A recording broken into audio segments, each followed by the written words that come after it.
Hi guys! For today's video, ato ning replanting atong mga tanom nga napalit nato no sa taon gahapon. Luja na ni siya pero kailangan na ni siya tender loving care. Mo nang ato ni siya i-replant karon dajon. Gahapon late na manggod mi abot guys. Diya kini ang atong halapino na okay pud siya no. Luja ni gahapon kay wa naman nila tubigi gipasagdaan na. Kay nag-sale na manggod. Wa na nila tubigi ba arang gaan na nakadyo luoy. White moisture.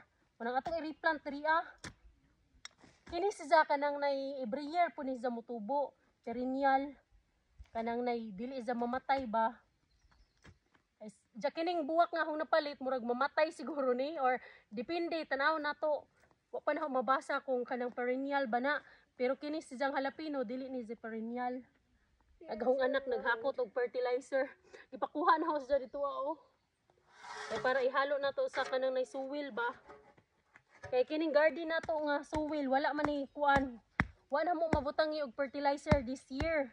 Kay na late naman mi no. Mo nang nagtambak ko dito sa area kung nakita na nang tambak dira sa likod. Maunay kanang nay among gikuha karon nga year. There. Inayan ra nato si Jaog.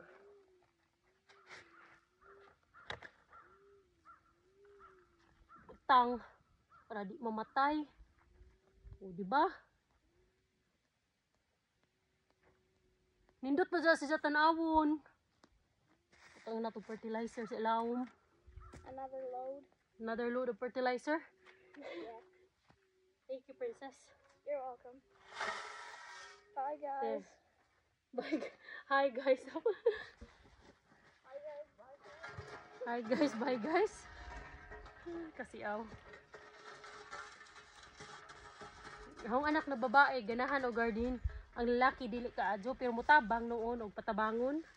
Tapos, kanang kung ganahan ni Ja, mutabang food. Pero dili dyan siya hilig garden. Hilig ni Ja mga fixing para sa diyang daddy. Mga operate og mga equipment. Tangan po na to fertilizer na organic. Dili palawom guys. Ato pang kanang nay kuban pa. Another front end loader load. Front end loader. Taking off its attachment. Thanks. You're welcome.